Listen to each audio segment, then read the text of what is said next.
Kolkata RG Kar medical college मामले में Kolkata high court ने सीबीआई जांच के आदेश दिए हैं। इस पर हमारे साथ बातचीत करने के लिए फाइमा के को फाउंडर और चेयरमैन डॉक्टर रोहन कृष्णन हैं। इनसे बात करते हैं। रोहन जी, आप लोग लगातार मांग कर रहे थे इस मामले में सीबीआई जांच के आदेश हों, सीबीआई जांच होनी चाहिए।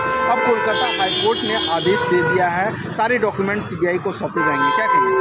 ये इस वर्डिक्ट का हम लोग वेलकम करते हैं। ये बहुत ही अच्छा आदेश दिया है आदरणीय अदालत ने, लेकिन इससे हमारा प्रॉब्लम्स कोई भी सॉल्व नहीं होता है। ये वन ऑफ द डिमांड्स था कि सीबीआई इन्वेस्टिगेशन हो। इसके अलावा हमारे और भी डिमांड्स थे, जैसे कि कंपनसेशन देना डिजीज़ के फैमिली को। उसके अलावा जो आरजी कार मेडिकल कॉलेज के प्राचार्य थे, जिनके दरमियान ये इतने सिक्योरिटी लैप्सेस हुए हैं, उनको रिज़ाइन सस्पेंड करने की थी। उनके रेजिग्नेशन के तुरंत बाद भी उनको फिर से रीइंस्टेट कर दिया गया किसी और मेडिकल कॉलेज का प्राचार्य बना करके। तो ये रेजिडेंट डॉक्टरों को एक लॉलीपॉप देने की कोशिश की गई है स्टेट गवर्नमेंट के द्वारा। इसके अलावा हमारा डिमांड लगातार से बढ़ रहा है कि सेंट्रल प्रोटेक्शन एक्ट का जो डिमांड था, जो जब कोविड के समय इनैक्ट हुआ था और उसके बाद से ये आने वाला था पार्लियामेंट में, फिर वो किसी कारणवश नहीं आ सका।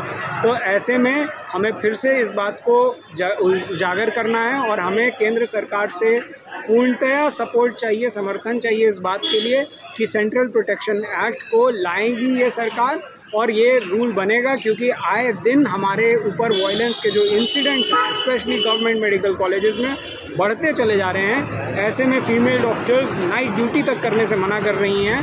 अभी दिल्ली जैसे शहर में हर महीने 3 से 4 फिज़िकल असॉल्ट के कंप्लेन और केसेस आ रहे हैं। अगर गवर्नमेंट को इससे बेहतर टाइम और इससे बेहतर संकेत नहीं मिल सकता है कि सेंट्रल प्रोटेक्शन एक्ट लाना चाहिए। लेकिन जो लगातार अभी हड़ताल पर बैठे हुए हैं, क्योंकि इंडेफिनिट स्ट्राइक पे हैं उन लोग, तो क्या सीबीआई इंक्वायरी के ऑर्डर के बाद आप अपील करेंगे कि वो लोग हड़ताल खत्म कर दें और अपनी सेवाएं देनी शुरू कर दें?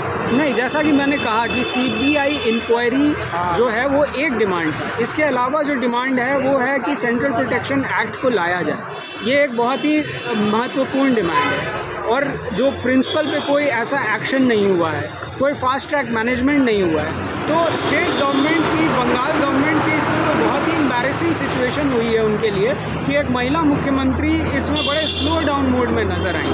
तो स्टेट गवर्नमेंट के भी जो डॉक्टर्स हैं, उनका अगर डिमांड नहीं मिट हुआ है तो स्ट्राइक तो वो और अभी तेज़ गति से बढ़ाने की उनकी बात चल रही है। जैसा हमारे से उनसे बात हुई है, वो स्ट्राइक को और तेज़, अब इमरजेंसी सर्विसेज को भी शट डाउन करना चाहते हैं।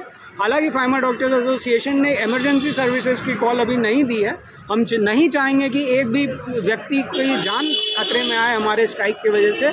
लेकिन जाहिर सी बात है कि यदि नेशन वाइड ये स्ट्राइक हो रहा है तो लाखों लोगों को परेशानी उठानी पड़ रही है हमारे वजह से।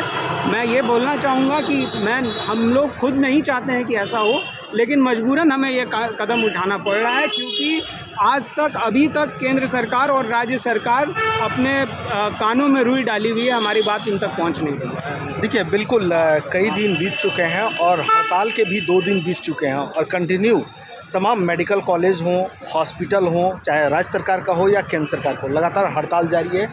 और जैसा कि डॉक्टर रोहन ने बताया, जब तक इनकी मांग नहीं मानी जाती है तो हड़ताल जारी रहेगी। Manohar Kesari, India news, Delhi. For more such videos, subscribe to the NewsX YouTube channel, hit the bell icon.